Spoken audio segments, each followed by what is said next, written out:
We're down here in San Jose. Dan Rusanowsky, the voice of the Sharks, and me. Dan, let's cut to the chase. Doug Wilson didn't get Steven Stamkos. He didn't get Ilya Kovalchuk. He didn't get John Tavares. When is he going to do something? Well, I guess he might as well get another defenseman. I mean, I heard about that. Amazing. Yeah. Getting Erik Karlsson, I think, is a really huge deal for the team, and in many respects might be the best of those options that's available given the roster that the Sharks have and the future of this game. For the first time in Sharks history, they have 2 Norris Trophy winners on the roster, and they've got a third guy, Marc-Edouard Vlasic, who's one of the better defensemen in the league. So all the way around, you have to give to get, but boy, what a blockbuster move today. The price that he's paid, not just in this deal, which was 4 draft choices, 2 prospects, and Chris Tierney. He also gave up a lot to get Evander Kane.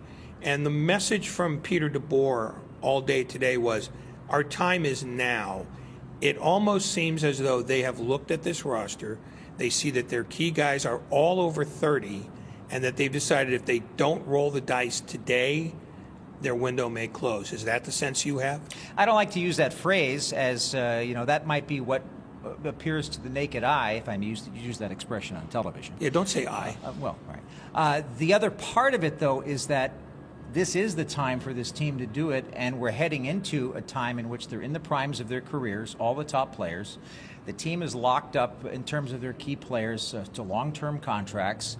Why not get the opportunity to get a difference maker like this guy, Erik Karlsson, and put him on the roster in an area that defensemen are becoming more and more important to creating the offense. We've seen that with Burns. We've seen that with other players. Victor Hedman in the East Coast does a great job with it. So many other places. But I don't think you can find a place that has 2 quality players like this on one roster.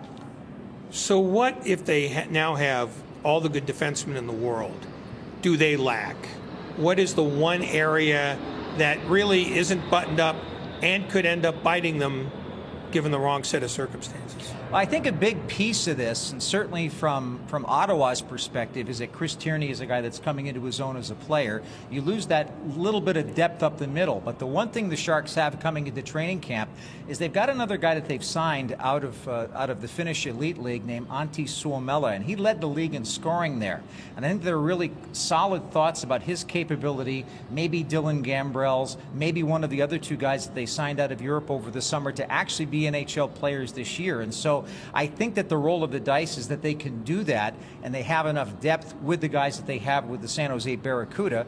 From the Ottawa perspective, obviously they're getting younger. They finally are getting rid of the whole mess that they've had for the last couple of years there, especially last season. And it's kind of ironic that San Jose was part of alleviating all that pain twice. First with the move of Hoffman from there to here and then to Florida, and now the move of Karlsson to here. So it's kind of interesting. I think that extra depth, getting back to that, that the Sharks have and look like they have, is the gamble, I guess, because we haven't seen it in the NHL, but it's at least a worthwhile gamble. And that position is the position, that center position, that's probably the next thing they need to shore up a little bit. Now, the other 2 teams that were in on this at the end were rumored to be Vegas and Dallas. Had Vegas gotten Karlsson after getting Max Pacioretty last week, would they have been the prohibitive favorites? And having failed to do that, does that make the Sharks the prohibitive favorites in the Western Conference? I don't think it would have made them the prohibitive favorites because of probably what it would have cost him to gain his services. So they decided to stick with what they had. They've got Shea Theodore, who's an excellent offensive defenseman, not of the same level, but on his way up. And they have a couple of other guys with speed on that back line that can already make plays. So they weren't really lacking in that department, maybe just lacking in that highest quality level guy. So they went with that route. And, on the other side of things, the Sharks were able to, because of the good management of salary cap use that they've had the last couple of years, they were able to try to go for Tavares. Now they're able to get Karlsson, and obviously that's for the long term, not just for 1 year. And the other thing that stuck out to me about this trade was not only was it the second one with Ottawa, but it's also another classic Doug Wilson trade in that he picks on general managers in a vulnerable state, either in a teardown or they're starting their careers or they're in a squeeze from on top. And going back to Joe Thornton, that's always been the MO. Is this basically, can we make the assumption now that Doug Wilson waits for a general manager to be in trouble and then strikes?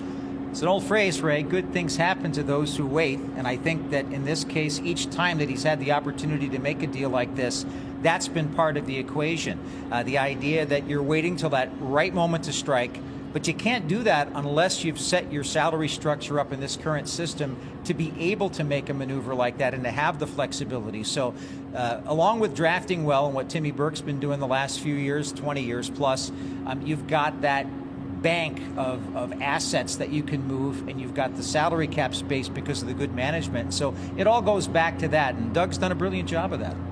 So with only $2 million left in cap space, do the Sharks have everything they're going to have this year in the building now, or are they flexible enough to do something at the trade deadline if circumstances require it? I think that money that they have left is the insurance that you've typically seen many teams keep in the bank until that time, which they may have an injury or they may have the trade deadline to make a move. And I think that makes the most sense, that given what they've done, they've rolled the dice to get a player of this caliber to improve the team and make them, as you said, a much better candidate to win the Stanley Cup than they were yesterday. That's probably safe to say. Okay. And stylistically, what will be different about them? Or will Karlsson have to basically bend some of the things he does to fit what they do now? It's a good point, because there's always an adjustment that a player, even of that stature, has to make when he joins a new team.